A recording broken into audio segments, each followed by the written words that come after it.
నమస్తే సార్. నమస్తే అండి. సార్, ఒక పర్సన్ అయితే కామెంట్ రూపంలో తెలిపారు అడగమని చెప్పి. మమోగ్రామ్ గురించి చాలా మందిలో భయం ఉంటుంది సార్. అసలు దాని గురించి ఒక నిజాలు ఏముంటాయో చెప్పండి అని అడుగుతున్నారు.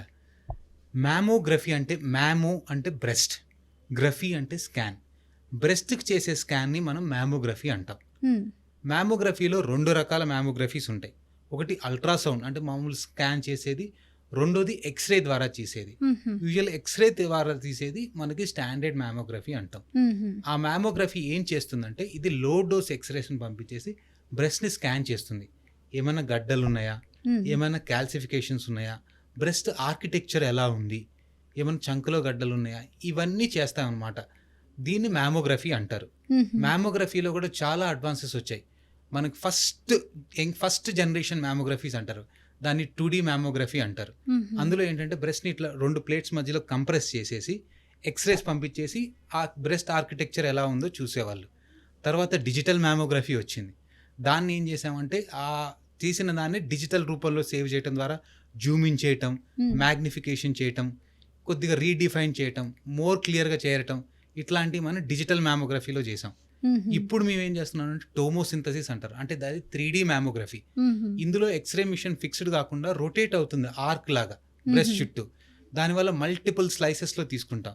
ఈవెన్ డెన్స్ బ్రెస్ట్ని కూడా మనం క్లియర్గా చూడగలుగుతాం. ఈవెన్ చిన్న లీజన్స్ కూడా డిటెక్ట్ చేయగలుగుతాం, సస్పిషియస్ లీజన్స్ని కూడా. ఇటువంటిది దాన్ని 3D మ్యామోగ్రఫీ అంటారు, టోమోసింథసిస్ అంటారు. అంత అడ్వాన్స్ అయ్యాం. ఇంకోటి రీసెంట్గా మేము ఏం చేస్తున్నాం అంటే కాంట్రాస్ట్ ఎన్హాన్స్డ్ మ్యామోగ్రఫీ టోమోథెరపీలోనే. దాంట్లో ఏంటంటే ఒక ఇంజెక్షన్ ఇస్తాం, ఐడిన్ కాంట్రాస్ట్ అనేది మనకి ఇంజెక్షన్ ఇచ్చేసి దాన్ని బ్రెస్ట్ని మ్యామోగ్రఫీ చేస్తాం. ఈ ఐడిన్ ఎక్కడైతే వాస్కులారిటీ ఎక్కువ ఉందో ఆ ఐడిన్ కాంట్రాస్ట్ ఎక్కువగా కనిపిస్తుంటుంది మనకి. దానివల్ల నార్మల్ టిష్యూకి దానికి కంపేర్ చేసి మోర్ సస్పిషియస్ ఉందా లేదా, ఒకవేళ ఎంఆర్ఐ, కొద్దిమందికి ఎంఆర్ఐకి భయం ఉంటుంది, అటువంటి వాటిలో కాంట్రాస్ట్ ఎన్హాన్స్ మ్యామోగ్రఫీ అనేది చేస్తాం. సో ఇంత మేము అడ్వాన్స్ అయ్యాం అనమాట. ఇనిషియల్ డేస్లో 2D మ్యామోగ్రఫీ నుంచి ఇప్పుడు కాంట్రాస్ట్ ఎన్హాన్స్ టోమోసింథసిస్ వరకు అడ్వాన్స్ అయ్యాం. Even very small lesion which is not detectable to the naked, palpable and not detectable కూడా మనకి మ్యామోగ్రఫీ ద్వారా తెలుస్తుంది. మనకి బ్రెస్ట్ లంప్ పాల్పేట్ అవ్వకముందు 1 year ముందే మనకి బ్రెస్ట్లో లంప్స్ ఉన్నాయా లేదా అనేది ఈ మ్యామోగ్రఫీ ద్వారా తెలుసుకోవచ్చు. అండ్ చాలా మందికి అపోహ, దీనివల్ల రేడియేషన్ ఉంటుంది, ఇది సేఫా కాదా? Mammography is absolutely safe.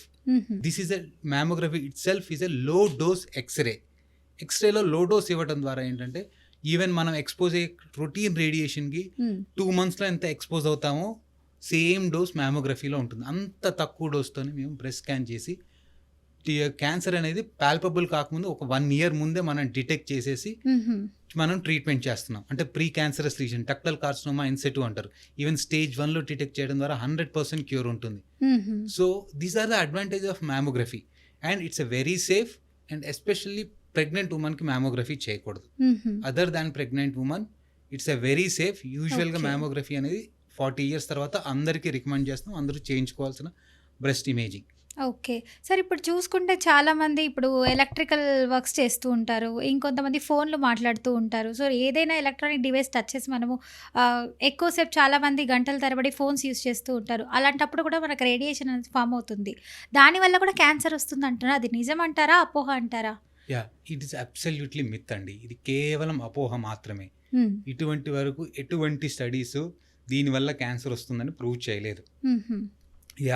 డెఫినెట్గా దీనివల్ల కొద్దిగా రేడియేషన్ అయితే ఉంటుంది, but that radiation is not good enough to cause the cancers. ఎందుకంటే మనం ఫోన్తో ట్యాప్ చేస్తూ ఉంటాము, ఇంకొకటి ఫోన్లో మాట్లాడుతూ ఉంటారు, దానివల్ల కూడా రేడియేషన్ వల్ల మన బాడీలోకి వెళ్తుంది కదా, అలా కూడా ఒక క్యాన్సర్ వస్తుంది అంటున్నారు. లేదండి, అలా కాదు. ఫోన్ ద్వారా కానీ దీని ద్వారా కానీ వచ్చే రేడియేషన్ చాలా చాలా చాలా నెగ్లిజిబుల్. సో వాటి ద్వారా క్యాన్సర్ వస్తుందని ఇది నేను చెప్పింది కాదు, వెల్ స్టడీడ్ అండ్ చాలా మంది స్టడీ చేశారు. And it's a proven that it will not cause the cancer. Don't worry about that.